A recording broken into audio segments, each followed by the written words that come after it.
tries one.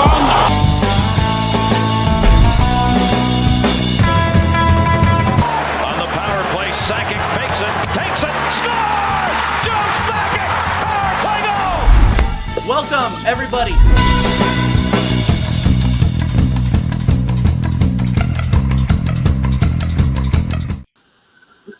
Yeah!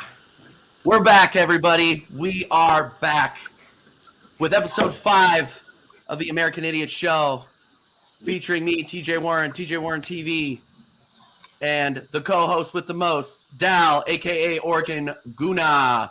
Dal, tell us how you're doing, my man. I'm doing fantastic. I'm ready for a weekend of utter destruction and Anfield. I'm ready to drop the ball and get the points and win this trophy. Let's go. Yes, I'm with you. I want all that smoke. Bring it. Bring it. Returning, making his triumphant return back to the American Idiot Show. Jez, how you doing? Oh, good, man. Looking forward to a great weekend. Looking forward to the game at Anfield. It's going to be nervy. It's going to be scary, but I'm confident, and I've predicted. I'm sticking with that. It's going to be a 2-1 win, Arsenal. And come when I wake up on Sunday morning, which will be probably early because I won't sleep very well.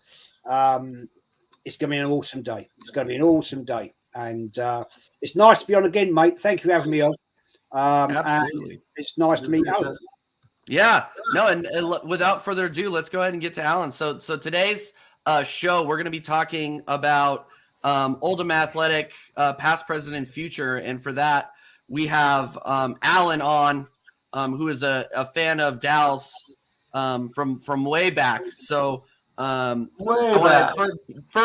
I want to welcome Alan to the show. He is going to provide a lot of the conversation around OldhamAthletic, which is not something we don't usually talk about, non-Premier League teams, but we want to cover all of not only English football, like the main English football leagues, but non-English football as well. There are no subjects that are off limits here. So I just want to go ahead and welcome Alan to the show, and I'm really, really looking forward to the conversation. How you doing, Alan? I'm great. Well, thank you. Thanks for having me on. Yeah, no, I'm doing. Although we've played already today, and after being up with 10 minutes to go, so not the greatest start to the weekend. Although we do play on Easter Monday as well, so. Yeah, looking forward to talking a bit of Oldham, bit of Premier League, bit of everything really. So thanks for having me on. No, absolutely. And Dal, I know you had a couple of questions that you wanted to ask to kind of spark the conversation out. So I'm going to let you take the reins here, pal, and I'll just kind of go in and go through the comments as we scroll along. Cool, TJ. Yeah, hey, what's up, everybody on the chat? This is my pal Alan. I've known for a few years. We do some gaming together. We talk football quite a bit. He's a pal of mine and some other friends in our group. So I want to bring on the show, ask some questions in the chat. I see my man Dr. Hot Sauce in there. We see my man Ninja, Jamino. But the main thing is, Alan, tell us about, let's get right into it. Talk us about Oldham, a little bit of the history of Oldham, how they were a championship or a Division 1 team, and now you're sort of down there a few rungs, aren't you? Yeah, well, that's it. No, I can obviously go into that. So again, like I say, thanks for having me on. So I've been an Oldham fan for probably 30 years now. So I'm 41. Started going to Oldham, and my first game was in the 1988-89 season. I think my first game was the first game of the season. It was 1-1 against Barnsley. So I remember it pretty well. And then, funnily enough, we played City away a week later. Man City, I'm talking about. So you can imagine they were in league in the second division in them days. And we beat them 4-1. And Roger Palmer scored a hat-trick. And I think at that point, I started to get hooked. To say, my dad and my granddad were massive Oldham fans, born and bred kind of in the Oldham area. So I say we don't live in the Oldham area, but you support who your dad supports, don't you? It's kind of passed down the family, down the bloodline, isn't it? So I started going to Oldham, saying it in around 88. But the first kind of real season I really remember was the year we just had an amazing season. And over in Oldham, we call it the pinch me season. So it was the 1990 season.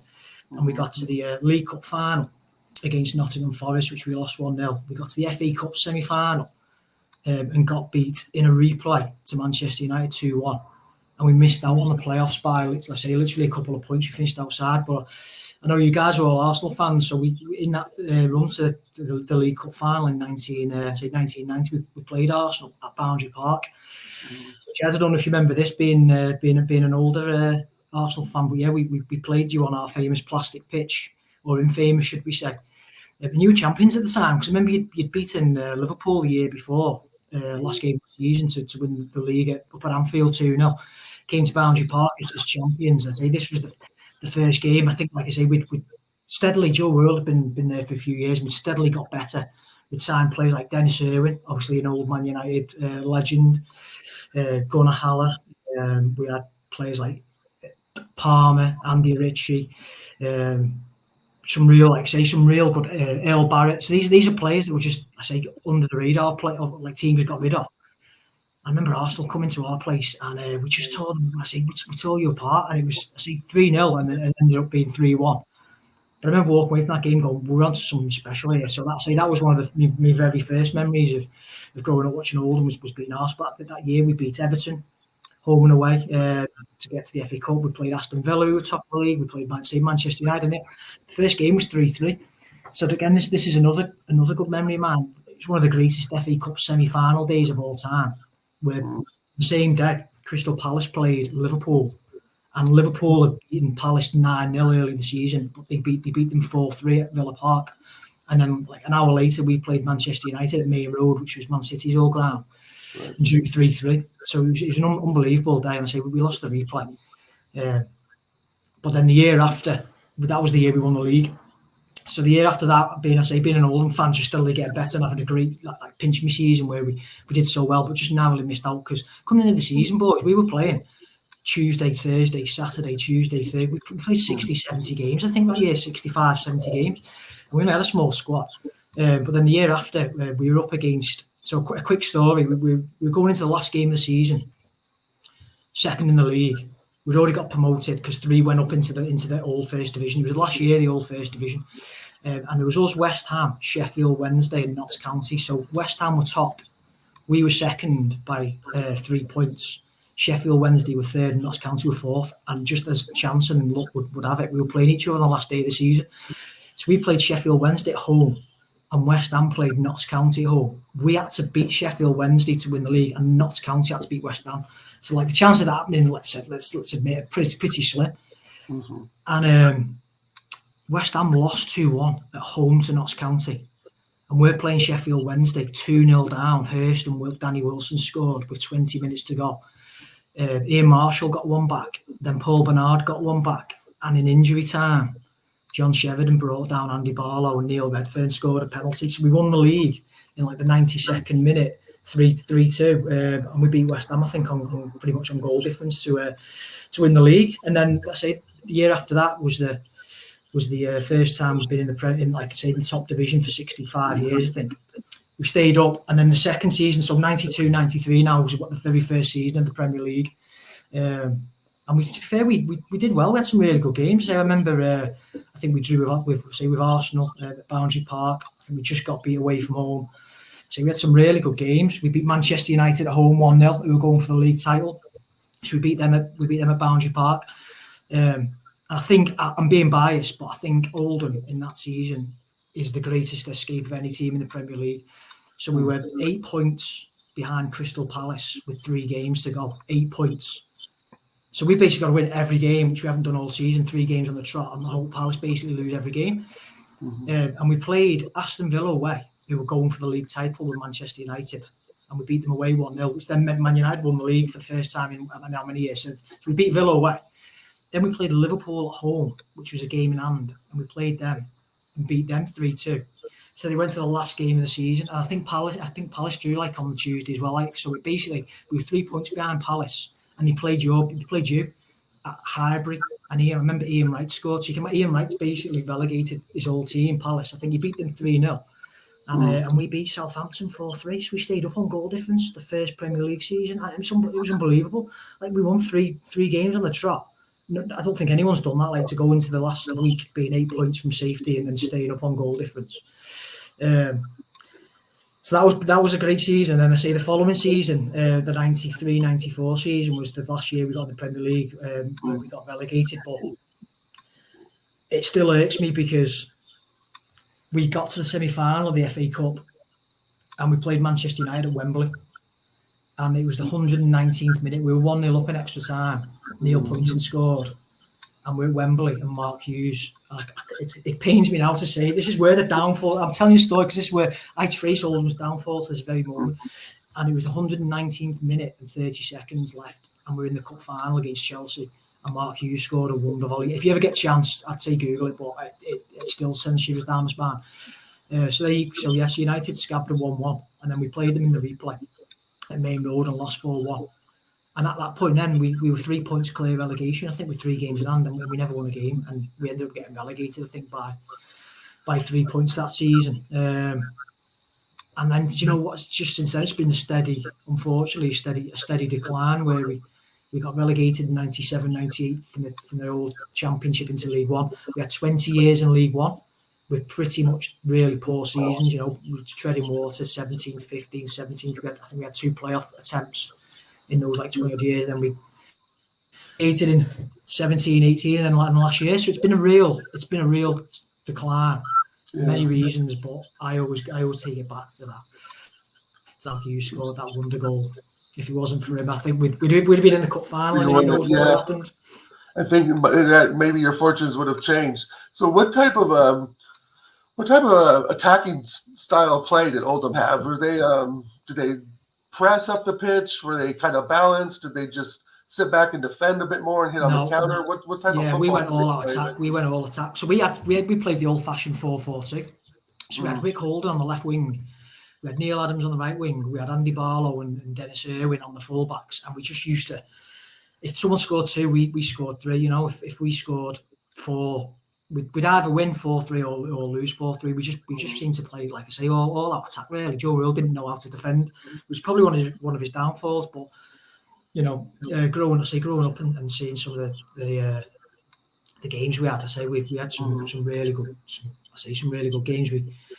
We didn't get beat by Chelsea in the 3 years we were in the top flight. We beat Liverpool home 3-2. We beat Man United. So I think we drew with Arsenal away in the last season. We were there 1-1. We drew them home. So we competed. We had some really good teams, some really good players, but we just didn't have that extra quality. You know, even in them early days of the Premier League, you needed to have some quality teams about, and we just didn't have that. We lacked a bit of quality. You know, we had Graham Sharp, Darren Beckford, Andy Ritchie, and we just didn't score enough goals, I don't think, in the end.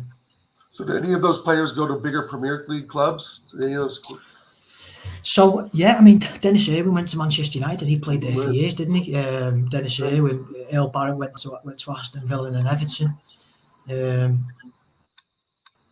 think Rick Holden went to Man City for a season. Richard Jobson, he went to Leeds. So we had some good players who went on, you know, to do better things. But like I said, we just didn't progress. I think it came too soon for us as well, because the money in the Premier League in the early days wasn't huge. Whereas now you're in the Premier League for one season, and like, you can get 60 million, can't you, from TV rights, merchandise, you know, etc. and everything else. So it probably came a couple of years too soon, really, in terms of the money side of it, and real growing the club into something big, you know, something big outside of football. Yeah, a lot of it has to do with timing, right, Jez? You know, if you're in the Premier League in a certain era, you know, you're going to get a shitload of money. But back then, players weren't making what they are now. Clubs aren't worth what they are now.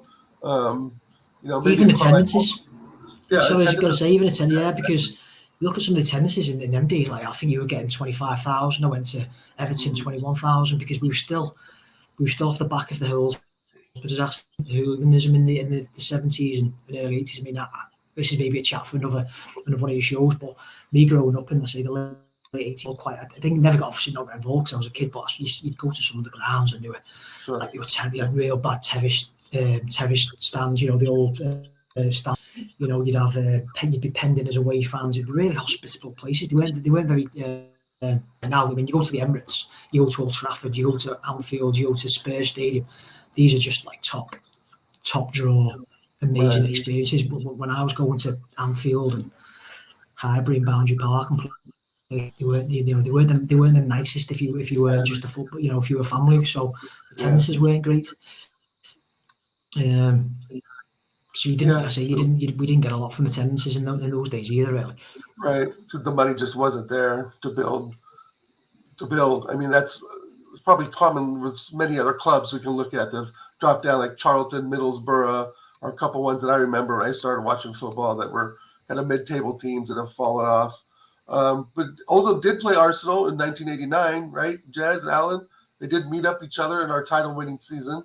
If you want to add to that, Jazz, go for it. Well, do you remember that, Jez? Do you remember it back in the day, the old plastic pitch? Yes.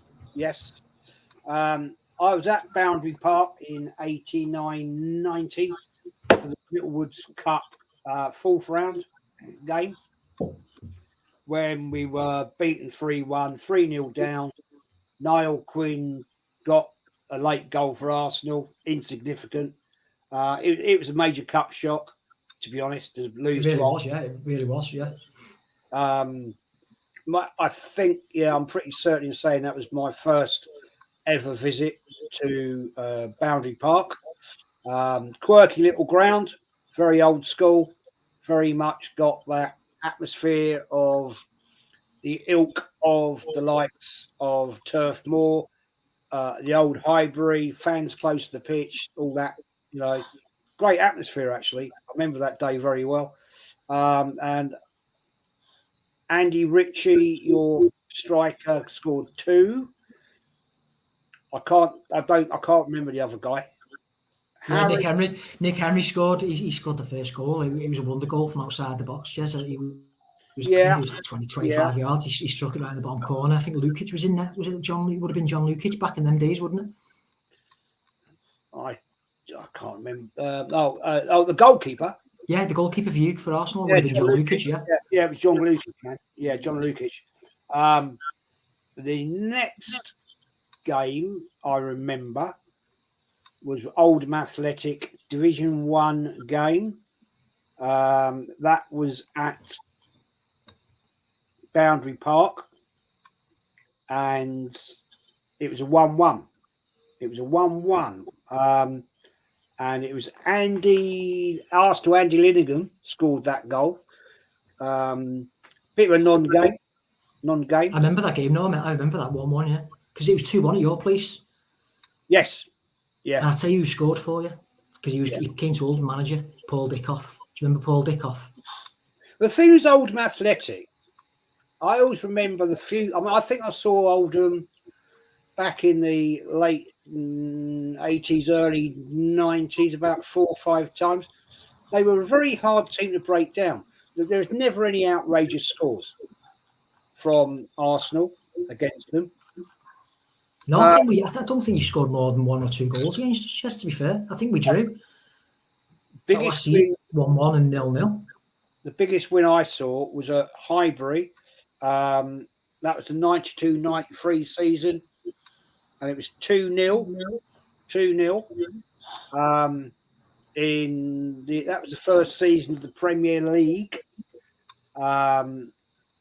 when it was Ian Wright scored, and I think Nigel Winterburn. Was it? I remember Paul Dickoff scoring for you against us, because he became our manager. Yeah, and he was one of your young. Obviously, he was one of your young talents coming through them days. Paul Dickoff. So I remember he scored against us. Remember that season we were in the Premier League. It was 1-1, and Graham Sharp scored a great free kick at the stand behind the goal.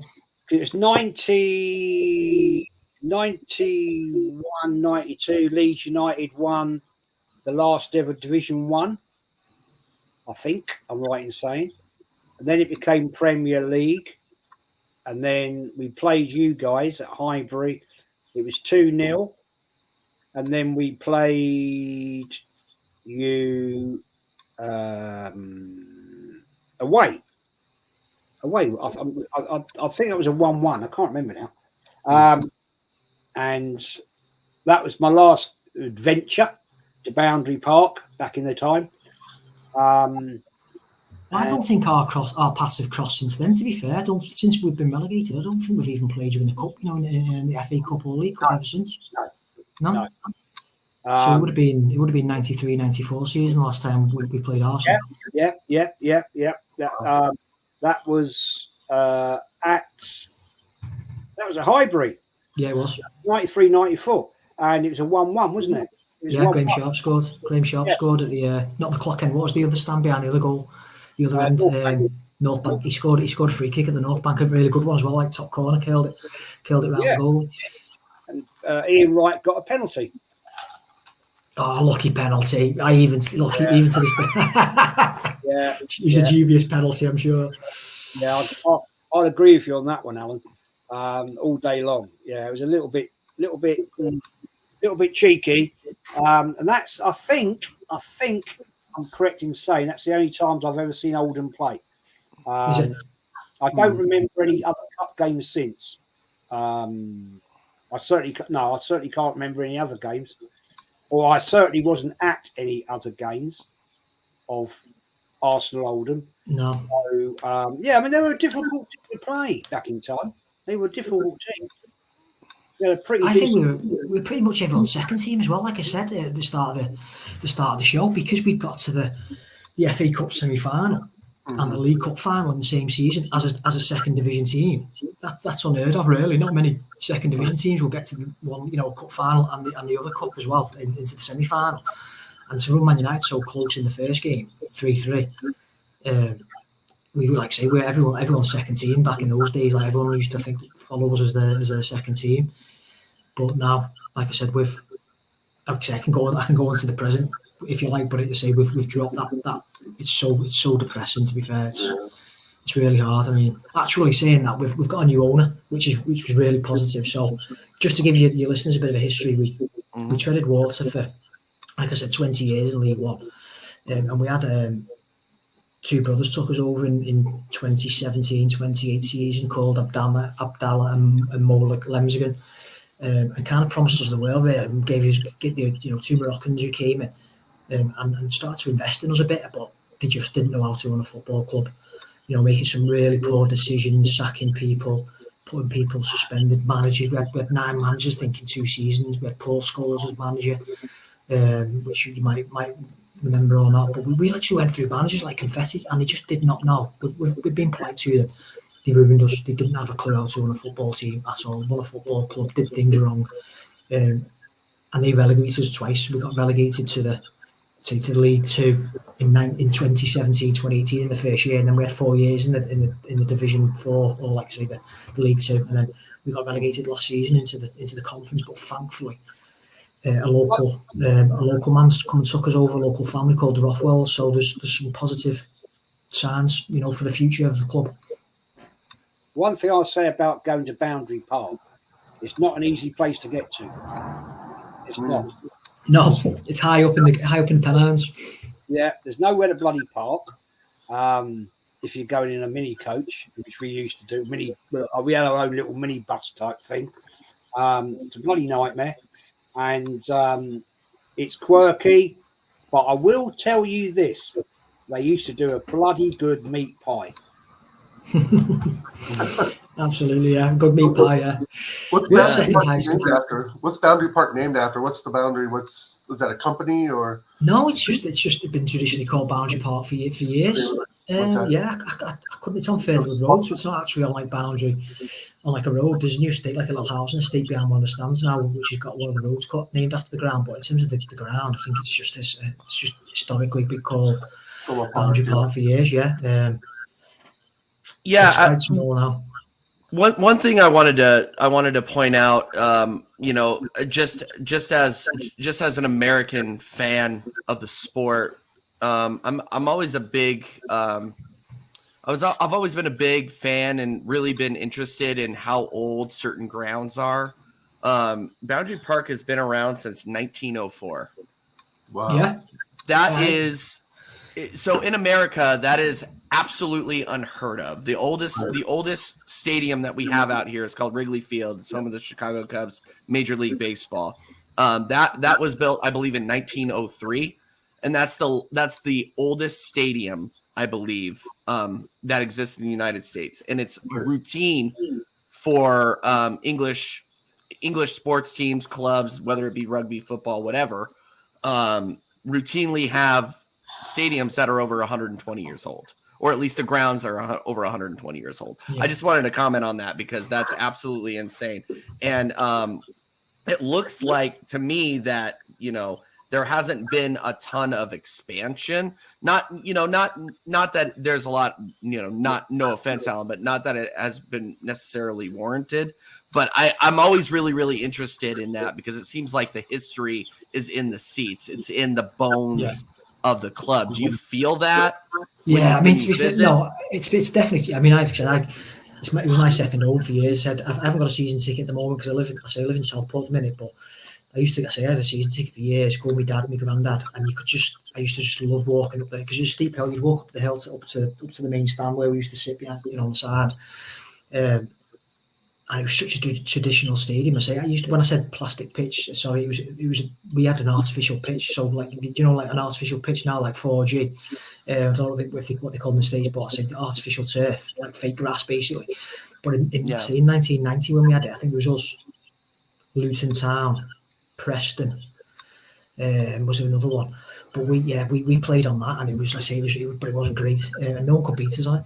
But the stadium was old. Nothing probably changed in years. I think now you go to Boundary Park, and the actual stadium has obviously been renovated from those years, but the actual feel of it hasn't. Like the stand, they've not changed it. They haven't really put seats in it, if you know what I mean. So that like behind the goal at Chaddy End is the same now as what it was in 1990, but it's got seats in it. It's not. It's not changed structurally. It's not got two tiers on. It's not got directors' boxes. It hasn't got anything fancy. It's just basically a terrace stand that was there in 1990. That's now got seats in it. So it's still got that old feel. With a lot of regional ground, it was the same at Highbury. When Arsenal moved and bought leased the land off the university where they built Highbury, is when they built it, developed. Also, what happened was housing was built around a lot of these grounds, and so they weren't able to. It came to a point where they could no longer expand. They had a limit. Now, before Arsenal moved to Ashburton Grove, they wanted to buy up housing, but Islington Town Council refused. Basically, because a lot of the houses that were there were Edwardian, and they said no. So the decision was made to move to Ashburton Grove across the other side of Islington. I mean, it's only 450 metres away. It's not far. But the problem is like a lot of grounds like Goodison Park, Tottenham. Tottenham only literally moved their ground 100 yards to build their new stadium. Old Trafford. I mean, a lot of these grounds, Notts County's ground, Nottingham Forest, they've been there for such a long time, and they can't, because it's a community football situation that's been like some of these clubs 120, 130 years, they can't suddenly up sticks and say, oh, we're going to move to North London, because that would destroy the fan base. Now, I know Josh Kroenke and Stan Kroenke did that with one of your teams out in America. He decided, was it from St. Louis to somewhere? Yeah, it was. He moved the St. Louis Rams out to L.A. Yeah, uprooted them out there. If you can you ever imagine that the owners of Liverpool suddenly said, right, we're gonna move to Essex? Yeah. Well, it happened to Wimbledon, didn't it? Look what's happened to Wimbledon. They're the only team You're Wimbledon. So Wimbledon moved to Milton Keynes. Yeah. And have now changed to MK Dons, and then obviously you've got a new Phoenix club called FC Wimbledon. Their story's amazing, by the way. If you're not sure, then go and check them out. FC Wimbledon, because they were formed on the basis of their team being taken away from Old Plough Lane. Well, Wimbledon, they're obviously, now, they're back there now. But I mean, that's an incredible story. Like to get your team taken away from you, move to Milton Keynes. And change your name, and now they've created their own team, the fans, and they've clawed their way back up. They're in the same league as them. Well, friend but that's the only team I can think of there. He mate of mine is actually a Geordie, but obviously going up to weekend up to Newcastle is a hell of a journey. So he goes up to watch with a Wimbledon fan. He was there today. He texts me to say they were 2-0 up, but they lost 3-2. And he just loves football, and it's the nearest club for him to go and see. And he goes to Wimbledon, and he said it's great. He loves it, And this is the whole thing about football in the UK. It's a community. Yeah, it is. Yeah, absolutely. Yeah. Oldham's grounds. They can't move. They can't expand it because of what's around it. They're not a big enough club to actually say, "Oh, we're going to buy up all this area." They haven't got the money to do that. No. For the life and soul of the life and soul. I mean, say I go to Oldham quite a bit and know quite a lot of the fans. Obviously, I don't live in Oldham, but go there. I used to be on the board of the community trust, like the charity side of the club as well, for a couple of years. So I know like what they do in the community. And like these fans just live and breathe Oldham. Like now you're on Twitter, and I follow the Oldham hashtag, and we've drawn today, and we're 15th in the conference, and it's like we've got beaten in the FA Cup final. Fans are fuming, and rightly so. But people, it's their life. It's their life. Their life and blood. It's like you guys follow Arsenal. If you're an Oldham fan, it doesn't make you any less of a fan because you follow Oldham, not an Arsenal or Liverpool or Man United. These people get up, love OldhamAthletic, and will go and support OldhamAthletic till they die, and then go and watch them. So there's I think that's the beauty of football in England, and I'm sure there's other countries as well. But the love and passion for lower league football. I mean, like I say, Notts County last week got 16,000 fans. Wrexham are getting 10. And obviously we touched on the Ryan Reynolds factor with Wrexham, but even Oldham today, 7,300 fans were at Oldham Athletic to watch them play Altrincham, which again it's incredible. 7,300 fans for what you'd effectively say it was a fifth tier. So there's some real strong community clubs knocking about in England. I say that's one of our strongest things. That having the football pyramid in England is brilliant. So go ahead. No, I'll go real quick, and that's the thing I think that attracted me the most to English football, association football in general in Europe is the pageantry of it and how much everybody loves it so much, and the sheer stakes of it. I mean, how can you not get behind a team that is built by a community that, and in the Premier League, it's really not that as much anymore because it's more Americanized. It's more of a business than anything else. Like as much as, obviously Jez has been around since before it was, truly an enterprise, because that is really what the Premier League is now for the most part. But the lower league teams have always kind of kept that old pageantry, that old drive, that old, that community sense to where people live and die by that club. Communities live and die by the success of the club. And you really don't see that in the United States. So that's one of the reasons why I wanted to start this, is because it's so much different than what we see out here in the United States. And the fact, like it literally is a drama playing out in front of your eyes, and for people, and I can't put it any other way. And for people, all over the world to not take interest in that, like I honestly don't get it. So yeah, I just wanted to say that, kind of explain my fandom of the sport in England in general. But yeah, go ahead, Dal. Well, yeah, like I was just going to gravy train what you just said, TJ, is that these lower league teams, it's not that they want of course they want money for promotion and so forth, but it's really fun to see them battle for promotion. Like you said, Alan, with the 7,000 fans out there cheering them on a cold Friday night. And I think there's something about that's really kind of more homegrown than it is going to a 70,000 seat stadium. Yeah. Right. Where it's really, it's fun. Of course, I'm going to go to London next year. Definitely go see a couple Arsenal matches.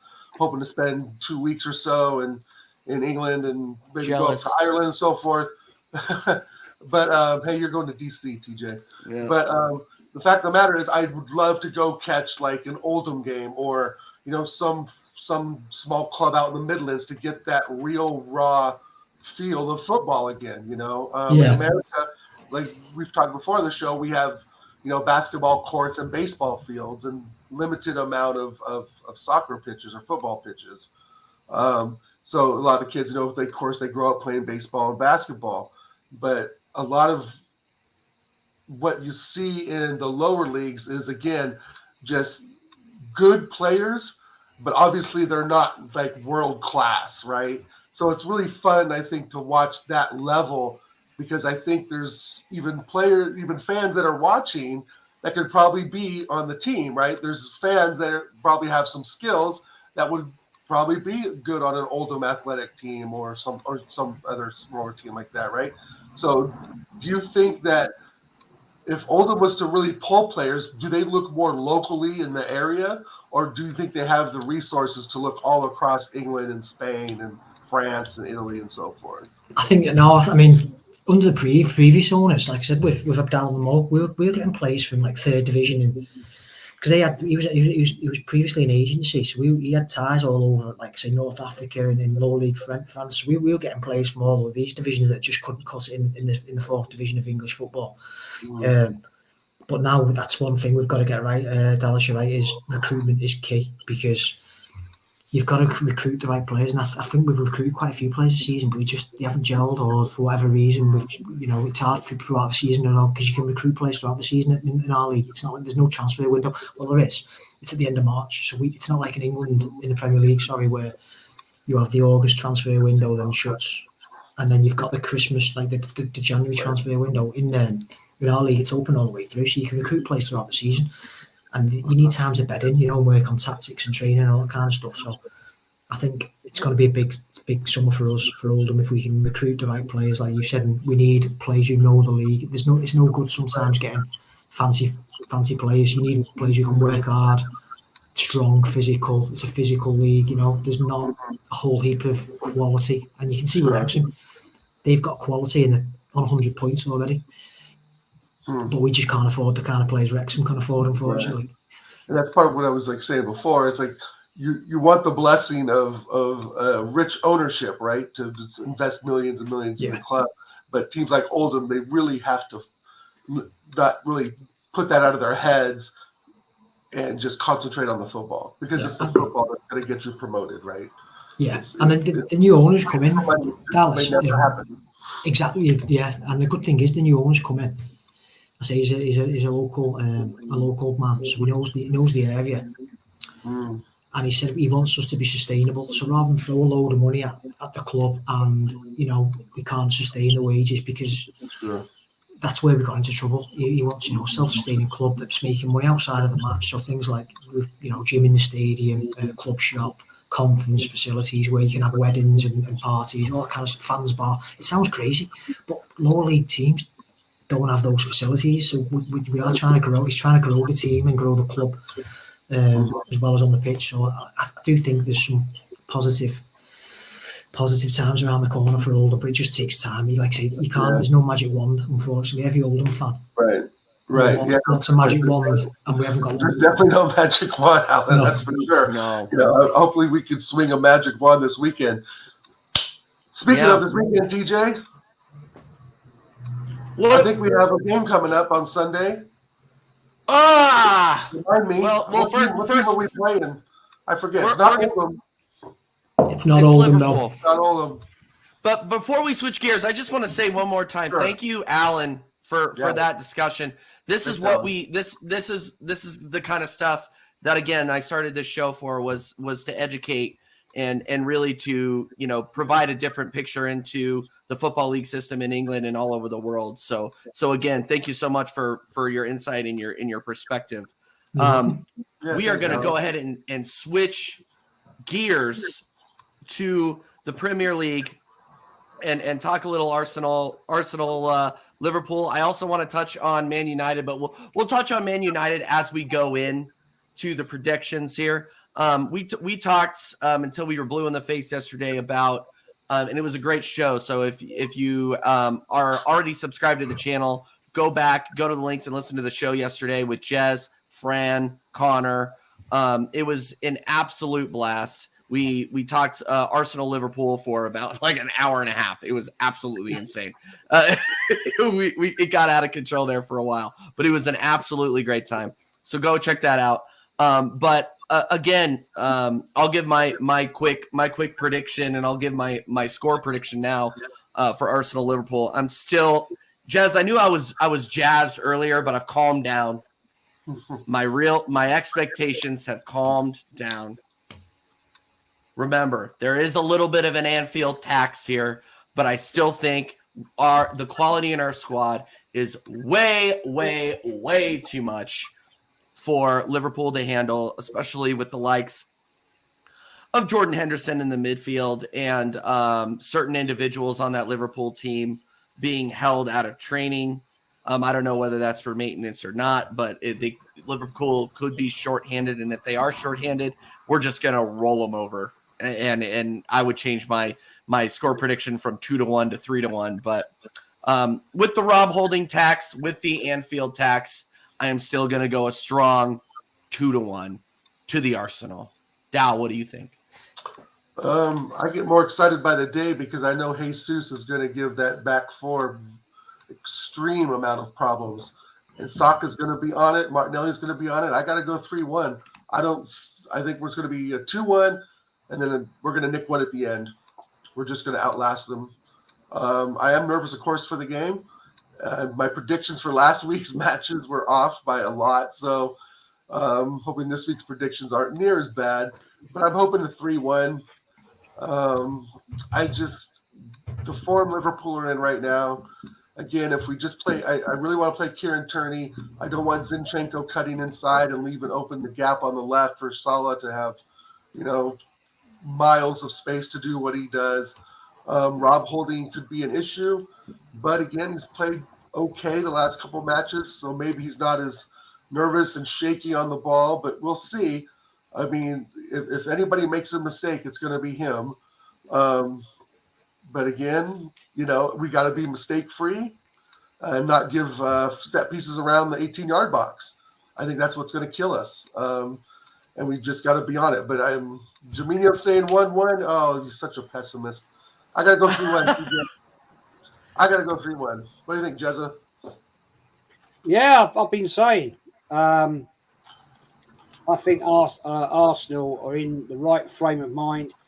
They're in such a way of play at the moment that they've ground results out that a season ago would never have happened. Bournemouth for one. And we've just been shocked and surprised. So I'm going 2-1. I know how difficult it is. I've been to Anfield so many times, and I've only ever seen us win there 3 times. So I know how difficult it is. The last time I was there was 2006, and it was a 4-4 draw with Arshavin scoring all 4 goals.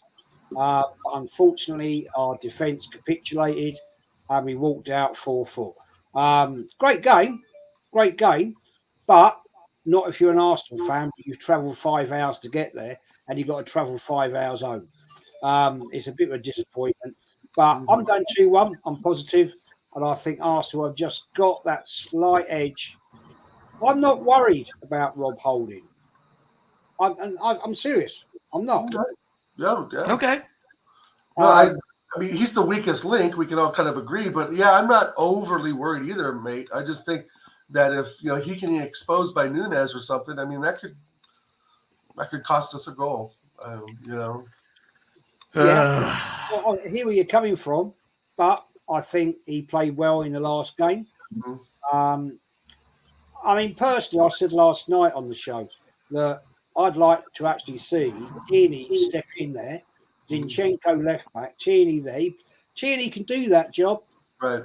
He plays there for Scotland, so I don't see that a problem.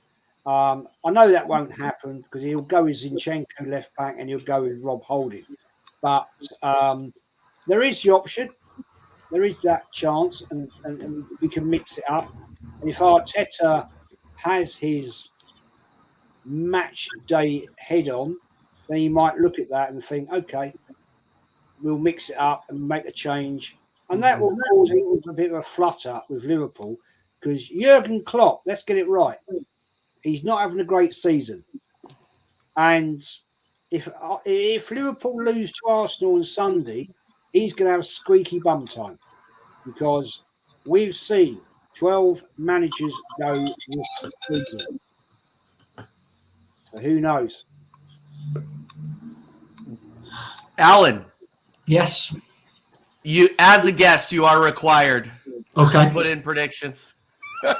That's absolutely fine. No, I like making some predictions. Yeah, do you know this game? Do you know it's a tough game, this though, because obviously Arsenal this season are flying. So if it was any other team, I'd say I think Arsenal will win probably. Hands down when you're playing someone who's coming in 8th. But I had a look at it and I remembered Liverpool only lost one home game this season, Brighton at home, Leeds at home, sorry. They're good at home. Obviously, they beat United 7-0 in the last game at home, although they've lost 3 away. Real Madrid, I think it is, Bournemouth and Man City. So they're having a tough time. They're a different kettle of fish at home. I'm going to go for a draw.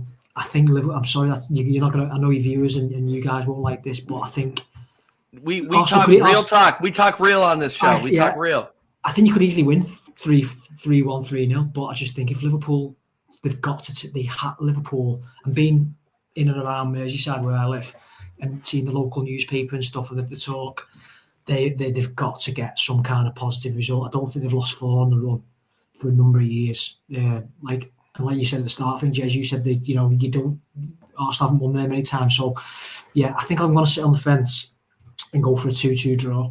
2-2 draw. Liverpool won't keep a clean sheet. Yeah, Liverpool won't keep a clean sheet because they can't defend, but I think they've got enough to trouble you in attack. So I'm going to go for a 2-2 draw. 2-2 draw. Okay, and before I go too far, I'll take a draw. I would take a draw too. Okay, and before we go too far, Jaminho reminded me that we need to review last week's absolute disaster of predictions. So let me switch over here real quick. So Jaminho, like I said, you won again. Like I knew you were going to win again. So I came in second and tied with Deji, Mr. Deji Spurs. Go ahead and throw him a freaking like, I guess, even though he's a Spurs fan, but nobody's perfect, right? Jez, you weren't around for this one because I know you were in and out of the stream, but we'll get your predictions for this time. Then we had in third, we had Matt, Southern Gooner, and in last place, Dow.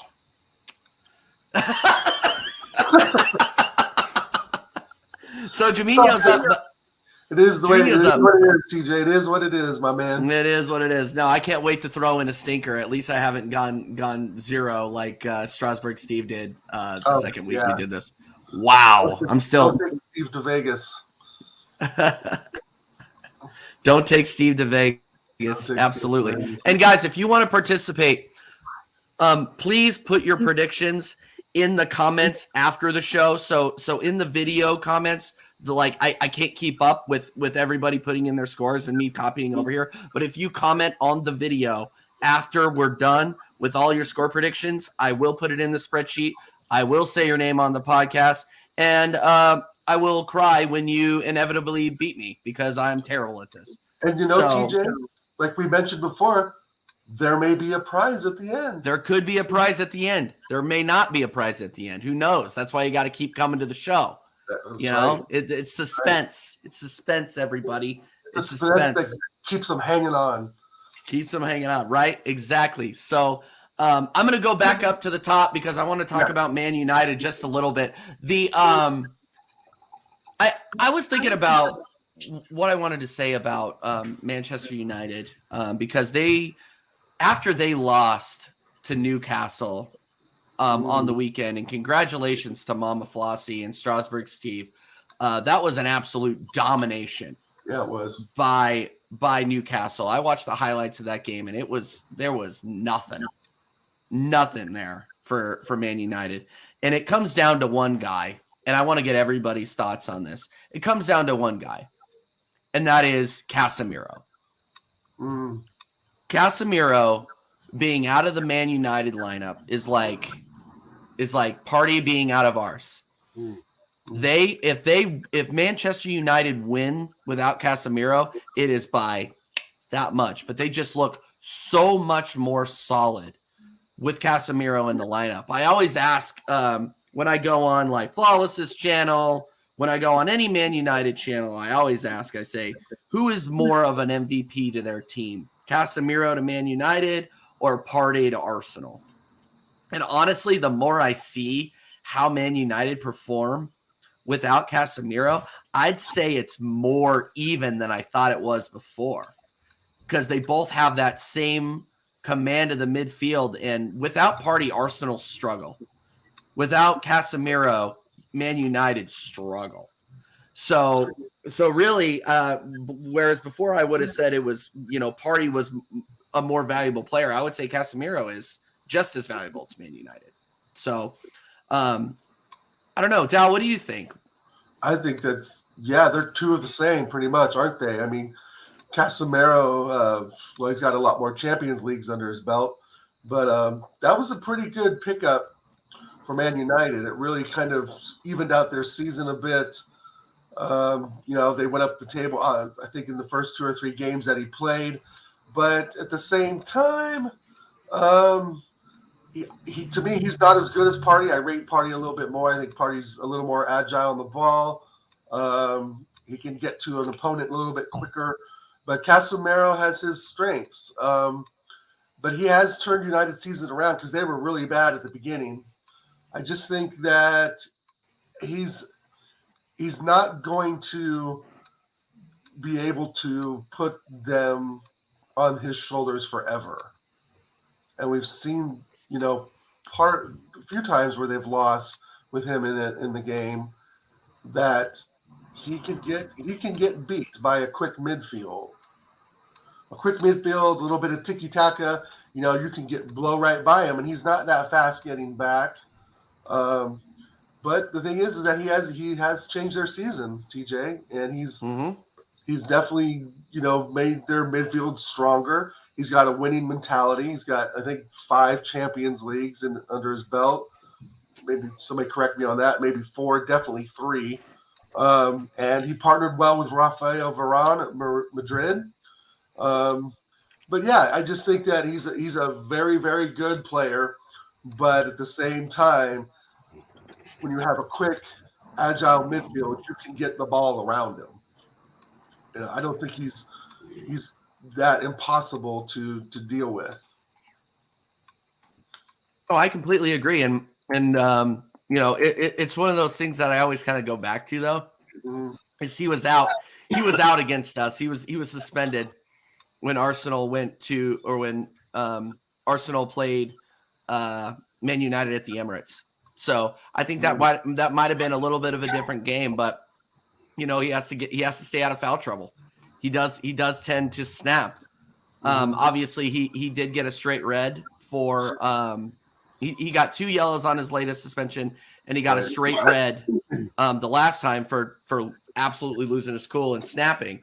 So I think once he cleans that part of his game up, he's going to be arguably the best midfielder in the Premier League, I believe.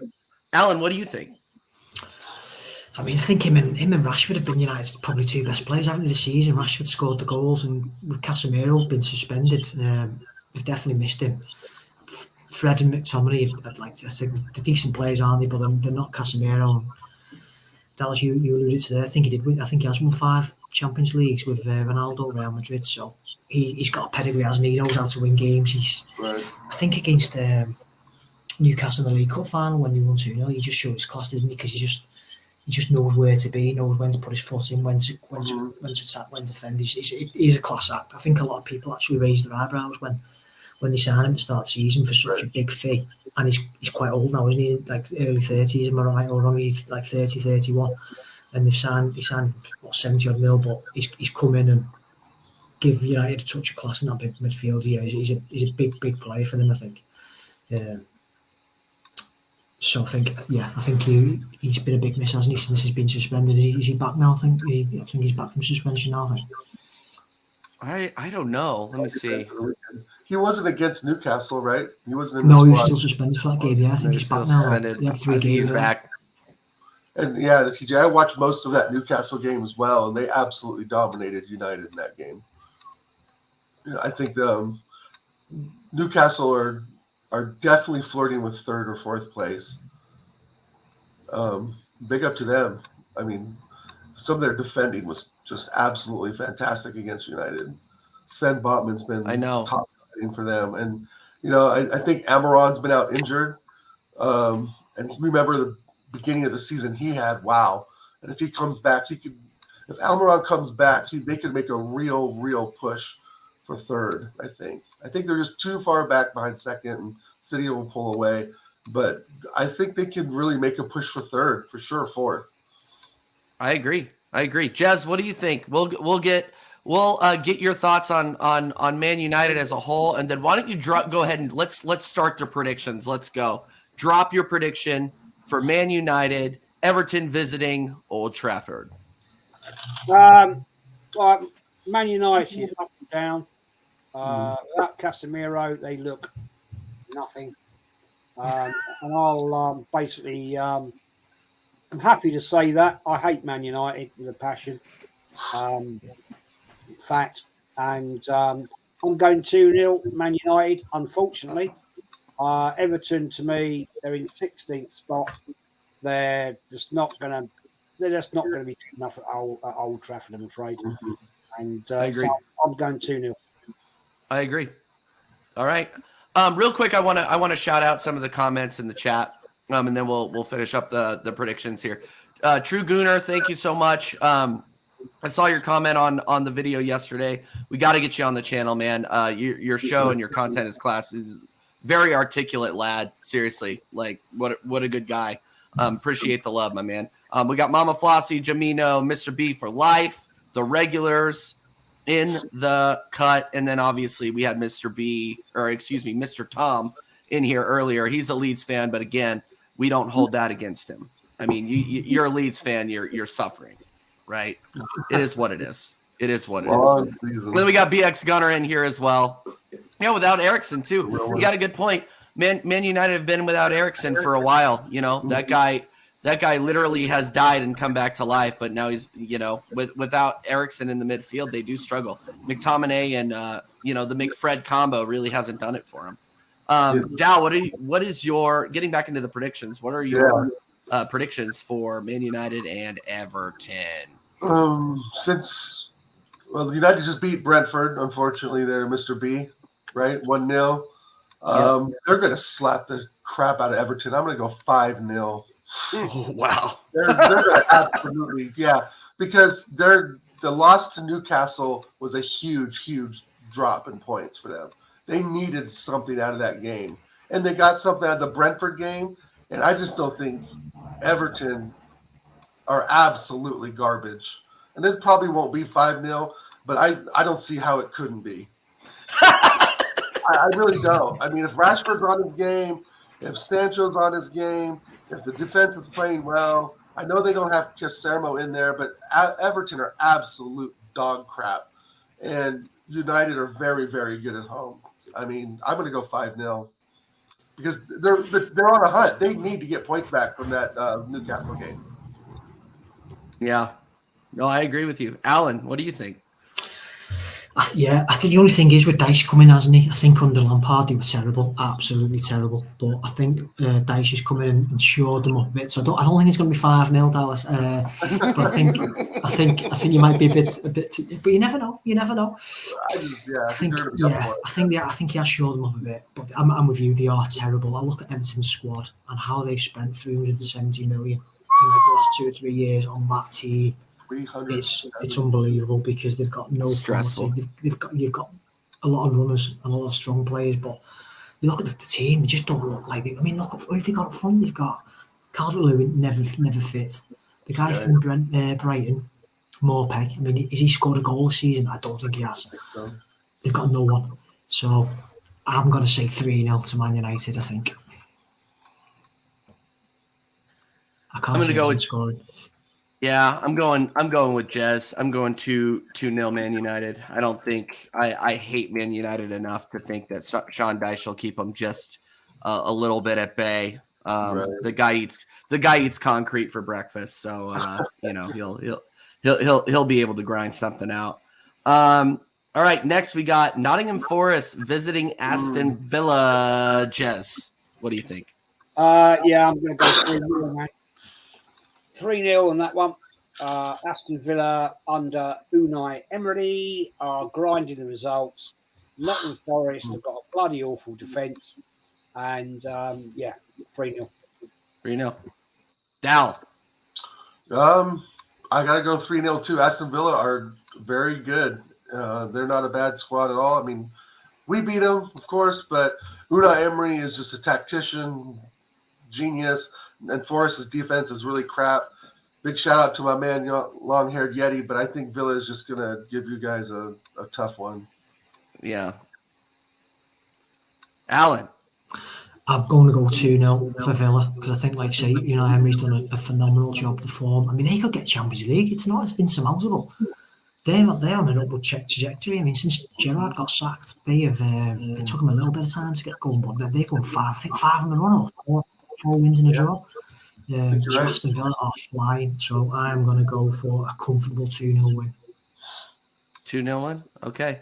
I think it's going to be closer. I think it's going to be 2-0 Villa because of Keylor Navas. So, and Keylor was tired of riding bench at Paris Saint-Germain. So. Did I lose you guys? Nope. No, still here. Oh, there you go. Sorry, my internet's doing the madness right now. Can you guys hear me? Oh yeah. Okay, cool. Sorry about that. Yeah. So Keylor Navas, I think he'll keep it respectable. I'm going 2-0 Aston Villa, and Unai Emery. I agree with you. He can take that team up. He can do bits with that team. If he can win the Europa League. He can definitely take these guys at least mid-table in the Prem. So, okay. Next up, we have Newcastle visiting Brentford. Jez. Sorry, Mr. B for life. Sorry, man. I'm going 2-1 to Newcastle. Al. I see that. Sorry, B and Mrs. Flossie, I got to go 2-2. Ooh. Brentford are tough at home. They are tough. You can't forget about Ivan Toney too. Alan. Yeah, you took the words out of my mouth. They are good and they're strong at home as well. And I think Toney, 3rd or 4th top goal scorer in the Premier League. So I'm going to go for 1-1. 1-1 draw. Okay.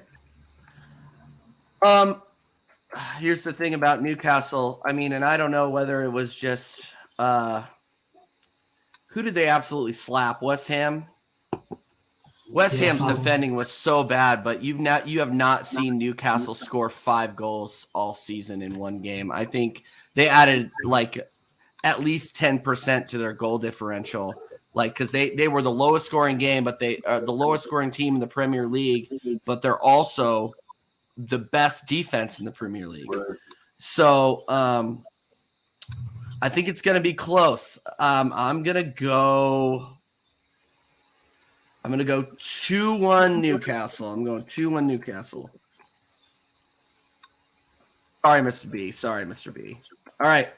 West Ham visiting Fulham. Jez. Tricky one. London derby. Yeah. Tricky.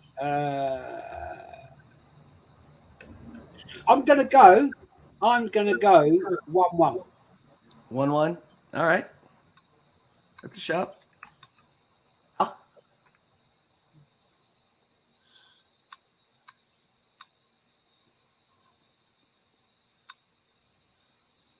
Dow. I'm gonna go 2-1 Fulham. Okay, dude. I didn't know if you could hear me or not. Oh, yeah, no, you're good, man. We can all hear Sorry, you. I was like afraid of my freaking internet screwing up. No, everything's fine. Yeah, I just think Fulham have a little bit too much for West Ham. They have a little firepower. West Ham defense is absolute dog crap. Fulham could probably put 3 on them, but that'll be a tighter game. Moyes will want to come back from that embarrassment, so I think Fulham will pull it out 2-1. Okay, Alan. I think about Mitrovic, though, that could be the downfall. He's got an 8 or 9 match ban, hasn't he? So I'm not sure what firepower Fulham have got without him in the team. So I'm going to go for a 1-1. Surely West Ham can't be as bad as they were the other night. So I'm going to go for 1-1. Yeah, I'm also going 1-1 for that exact reason.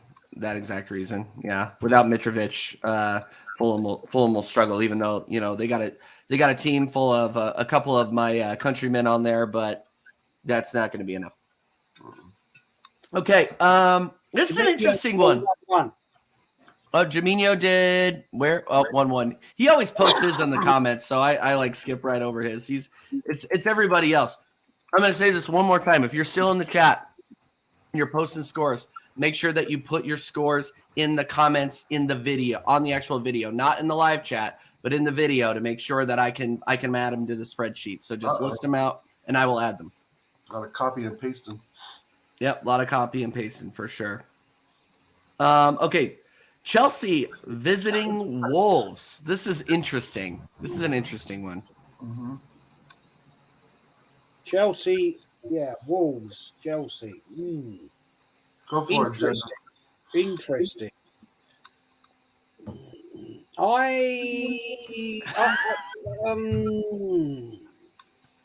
New manager bounce maybe.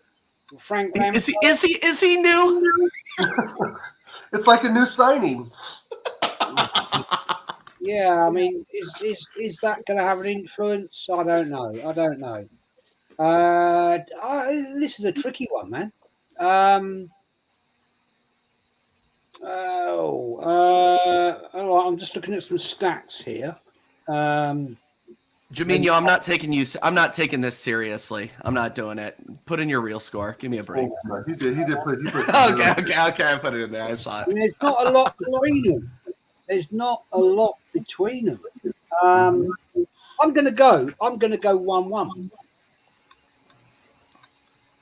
This is putting a lot on the draw. Oh, I guess that's the second draw call. Okay, fair enough. Alan. Or Dow. Sorry, Dow. Oh, you go, Alan. Go, Alan. I think Wolves might nick this. I don't know if Lampard's had enough time to come in and do anything. And although they've got a lot of talent, they've got nothing up front, have they? And I mean, they could be that game. I think even on the head, that could be anything. It could be a home win, a draw, an away win. But I'm gonna think Wolves 2-1. Wolves 2-1. See, yeah. And that's the kind of call that will be absolutely nailed, though. That's like, I'm not discounting that one at all. Val, what do you think? 2-1. I was thinking 2-1 too, Alan. I don't see Chelsea getting the manager bounce, right? Because he was there before. I mean, granted, Chelsea bought 55,000 new players since they fired Lampard. That is a tough one, like Jeff's saying, because Wolves, we know where they're at in the table. They don't play the best football, but on any day, I think any team can lose to Wolves. I really do, because their midfield isn't that bad, and Ruben Neves is a monster. God, that's a tough one. I'm going to go 2-1 Chelsea because I just think that their class is just going to come through. Yeah. You do have a lot of class in that team.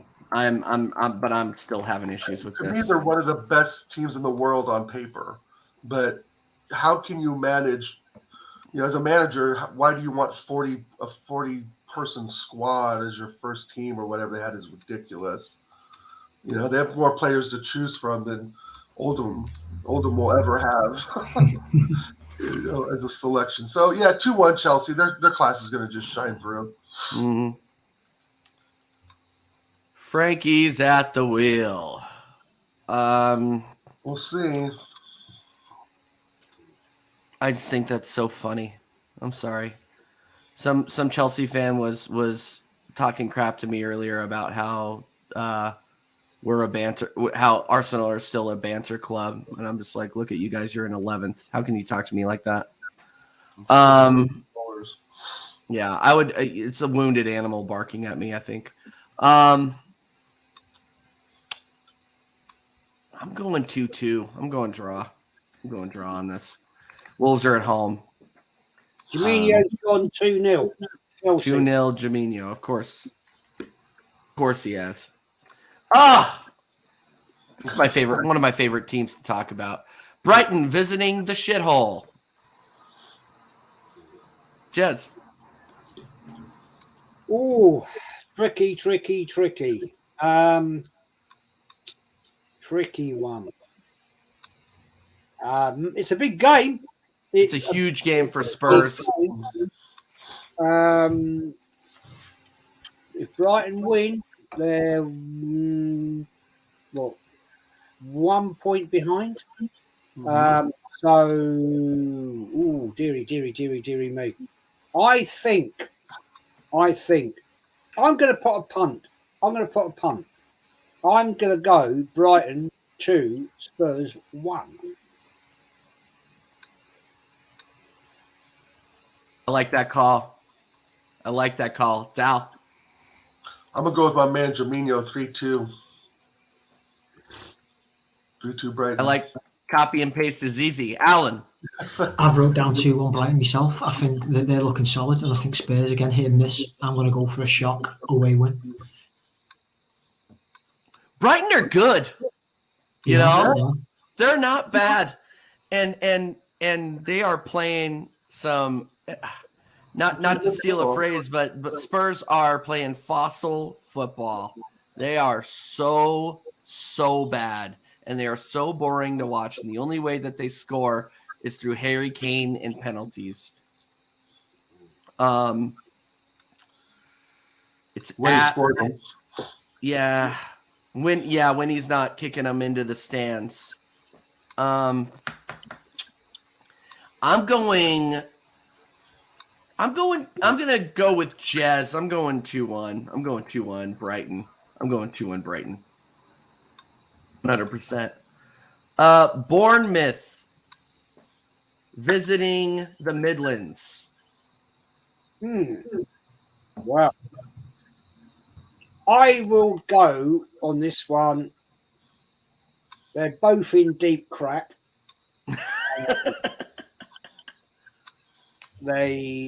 I think this is going to be a negative. Well, they're both fighting for survival. That's the first thing that we have to look at. So it's going to be a shotgun game. So I am going to go on this one. I'm going to go a 2-2 draw. 2-2 draw. Good shout. Gal? I'm going to go 3-0 Leicester.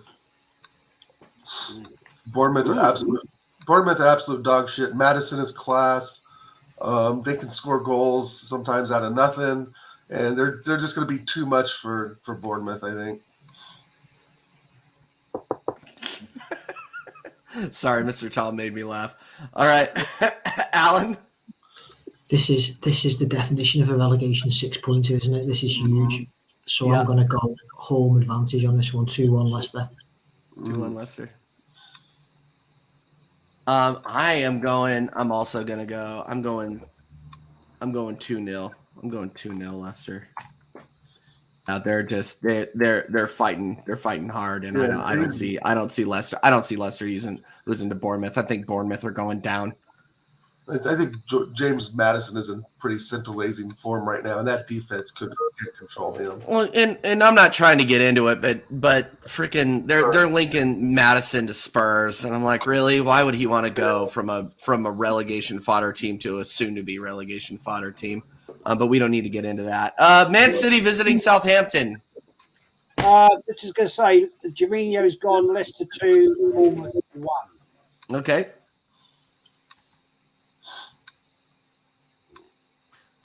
Yes.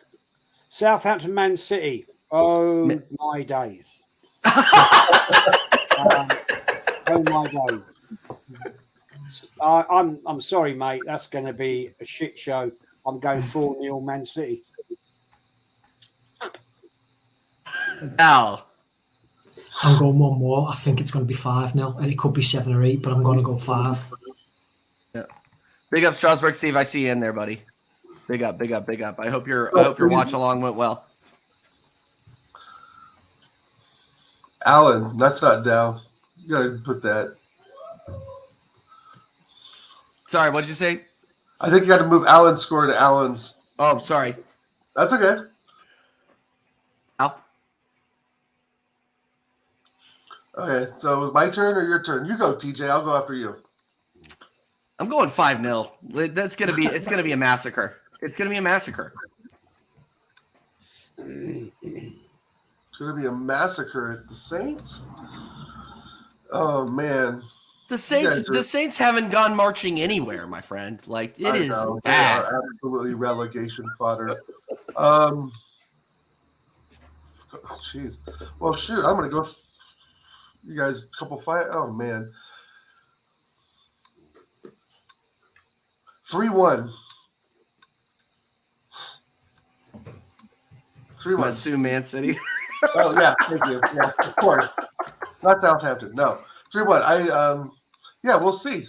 Maybe Southampton will get a penalty. Let's hope. All right. And Jorginho, thanks for filling in your score there. Appreciate it, my man. 3-0. 3-0 Man City. Okay, and then last but definitely least, Mr. Tom. You know what, Tom? I got to get you on here. I'm tired of this in chat banter. We got to get him on here. It's done. Mr. Tom, I'll be reaching out to you. No more of this Leeds talk. And I have a feeling they aren't going to be in the Prem for very much longer. So we got to have you on here. Sorry, I'm just kidding. That was mean to say. Crystal Palace visiting Leeds United, visiting Ellen Road. So we'll start with Jez. I think Leeds United will be here for another season. I think there's 5 teams pretty much doomed. Personally, you can pick your 3 out of that 5 that are going. This is a tricky one. Palace, Leeds, Ellen Road, difficult place to go and play. Not easy at all. Ooh, dearie me. And remember, Jets, they got Palace have Roy Hodgson now. No more Vieira. Yeah, really. Yeah. You know. Yeah. Yeah. No, right? Like big improvement, huh? Yeah. Not seeing it, man.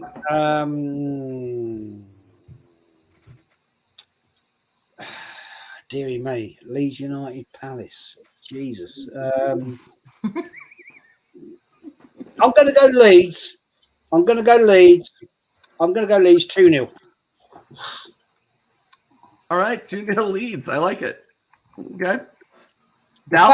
The fact they're at home. Yeah. They've scored more goals than Palace. So they're again 2 teams fighting to stay in the Premier League. So I'm going to go 2-0 Leeds. Yeah, I mean, and I don't, Ellen Road is still a hard place to go. So like I banter Leeds, but they're still a very, very loud fan base. So yeah. Alan. I think Leeds will just snatch this, just edge it. I'm not a massive Hodgson fan. I don't rate him as a manager, to be honest. England, diabolical. Palace, boring. So I think I'm going to go Leeds 1-0. Leeds 1-0. Al? I'm going to go 1-1. I think Palace can get a goal there.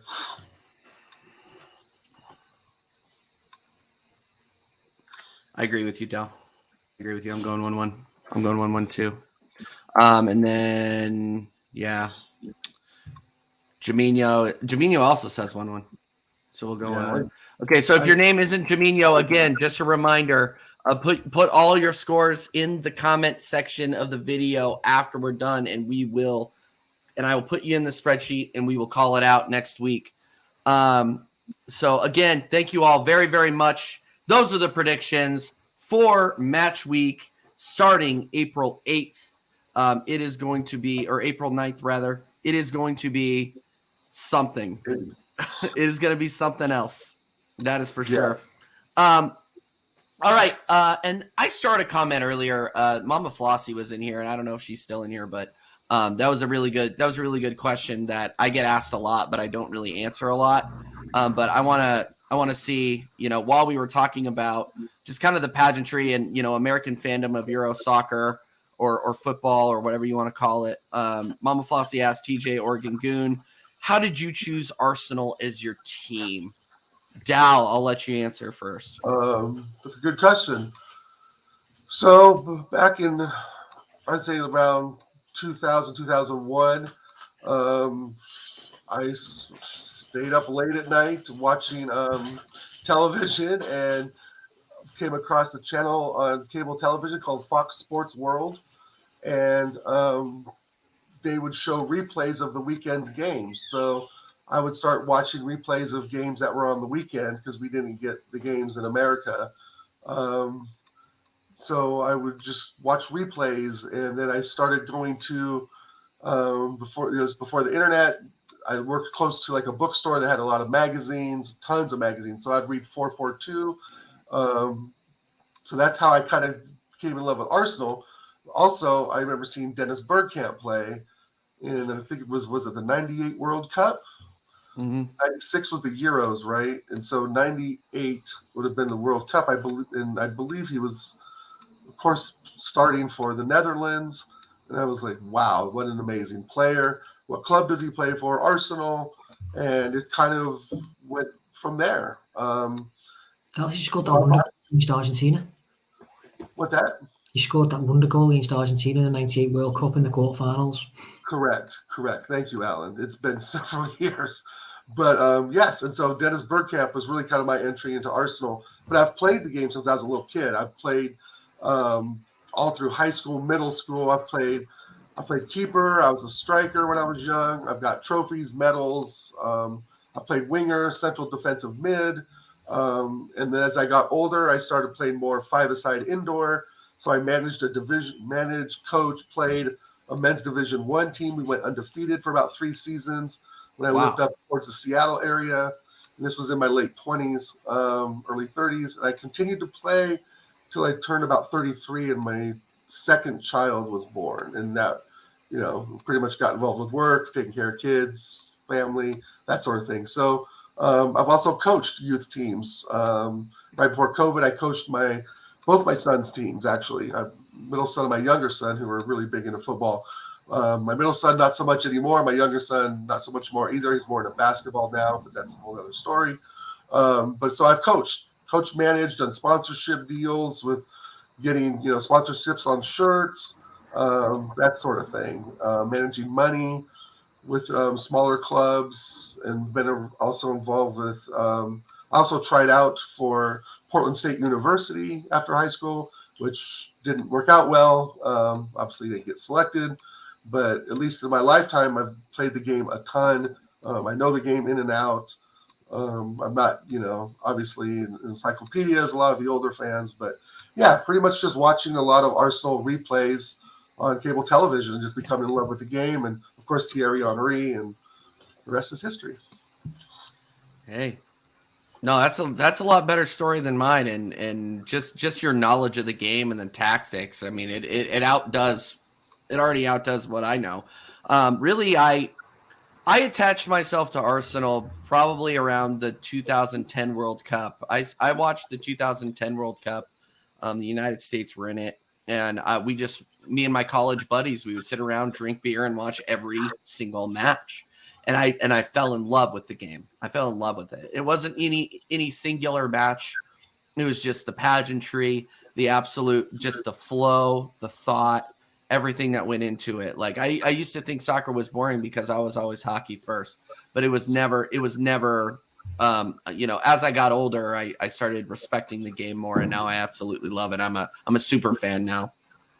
So as I was choosing my Premier League team, I went with the sister club of my Colorado Avalanche team. So the National Hockey League, Colorado Avalanche, who are also owned by the Kroenkes.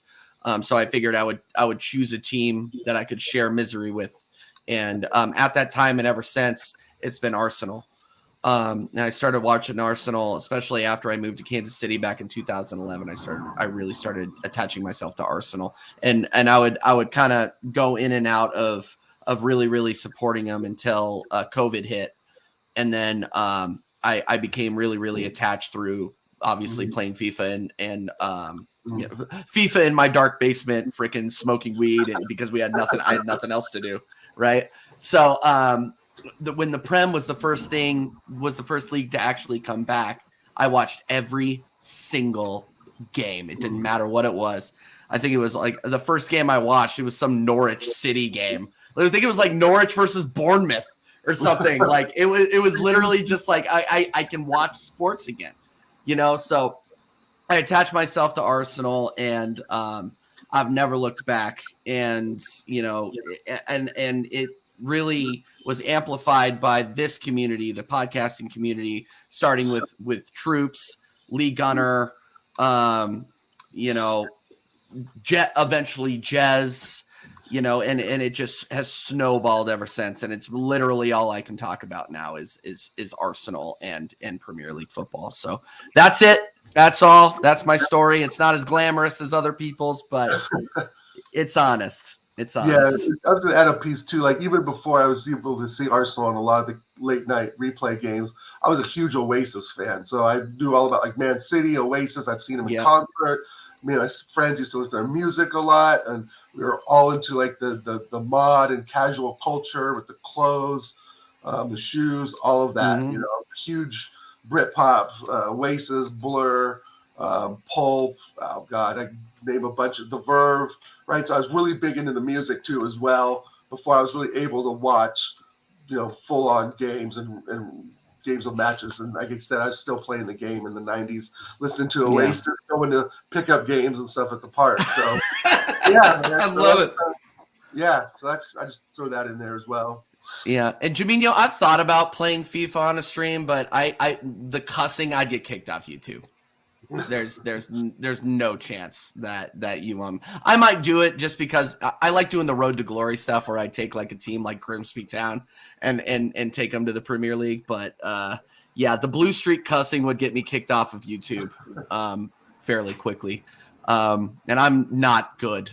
Like I play on world class and struggle, where there's like everybody else out there playing on like legendary and ultimate. I'd look like an absolute scrub out there. But thanks for the comments. Yeah.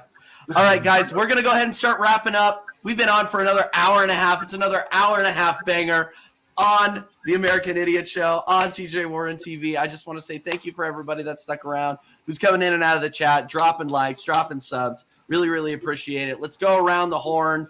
Everybody drop your subs, and then we'll start talking about what is going on this weekend. Down. You can find me at Oregon Goon on YouTube and Oregon Goon HD on Twitter. And thank you, everybody, to coming in the chat. The panel, of course. Alan, welcome to the community, my friend. I'm sure we'll have you on again. I really appreciate your insights about Oldham, spreading education and love to everyone in the chat. learning something new about clubs we don't talk about often. So it was great to have you on, Alan. And, of course, Jez, my man, Bluetooth. Let's go. Yeah. Jez. Yeah, you can find me on Insta, college.jez.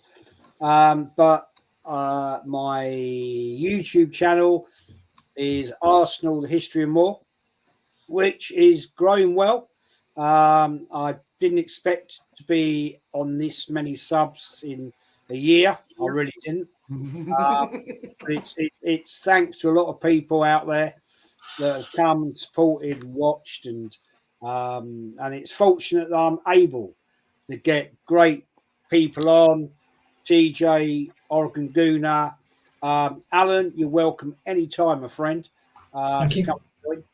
Obviously, I'm privileged to have other people like Lee Gunner, Kenny Ken, Dan Potts has been on, and it's just a community, and it's good fun. I like having Mr. B for Life comes on, Brentford fan, Mama Flossie. If you ever want to come on, give us your opinion.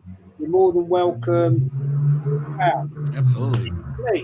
It's all about getting different people's opinions and just being out there. I love it. It's great fun. And just enjoy everything. Enjoy. We get idiots. We do know we get the idiots, but just have fun. Yep, absolutely. Alan, why don't you shout your stuff out and just go ahead and start your own YouTube channel, because there aren't many people as articulate as you are in putting across their stream of thought. And honestly, I could take some lessons. So go ahead and shout out some of your socials and what your eventual YouTube channel is going to be. Well, to be fair, my son, he's 11. He's got his own YouTube channel, so I kind of help him with this. Unbelievable, yeah. He's basically copied Dolo, Dallas from to call himself Ark Josh, but yeah, no, mine's it's Nord36 / Nord36 _ Alan on Twitter, and then find me on Facebook. I think I'm just doing Alan Bryer on Facebook. I'm not on Instagram, unfortunately. That's for the missus, right? You leave Instagram for the missus. Exactly that. She's on Instagram for the fashion and the celebrity gossip. I'm on Twitter and Facebook and a bit of YouTube. Yeah. Perfect. Right. Perfect. Well, again, Alan, thank you so much for coming on. It's been an absolute pleasure. All right, just shouting out what's going on this weekend. So I'm going to go ahead and do a call-in show Sunday night, I believe, starting at I'm going to go ahead and call it. I'm going to go ahead and call 8 p.m. UK time. So 2 o'clock Central, 3 o'clock Eastern. If you're in the States, I'm literally just going to drop the link in the comments, and whoever wants to come on, give their take and can come and give their take. We'll be talking Liverpool, Arsenal primarily, but I'm sure there's going to be a couple of Spurs fans, United fans. Whoever wants to come in is more than welcome to, so we can just chew the fat on the games that we watched over the weekend. It is Easter Sunday, so I know a lot of people have commitments, but some people want to run from their families, and who can blame them, right? So yeah, that'll be 8 p.m. UK. I will drop the link in the stream, and we will have a absolute time. So yeah, that'll be after Liverpool Arsenal. Trying to think of anything else that I want to think about. Again, subscribe to all of these gentlemen. All of their socials are in the description. I haven't done that until before now, so I'm going to correct that issue moving forward. And yeah, tune in next week, American Idiot Show. We will be live again at 9 p.m. UK time as usual, and keep your eyes peeled for obviously Jess's show and my show. I'm sure I'll be doing a preview for next week's games as well. So just keep your eye out on the channel, click the notify button. And yeah, with that, we're going to go ahead and take you out. Come on, you Gunners. Go. Thanks, Let's everyone. beat those Thanks for having me on. Liverpool punks. Thank Cheers, you very Alan. much, Alan. All the Talk very to you best. guys later. Cheers, gents. Cheers, Take care. chat.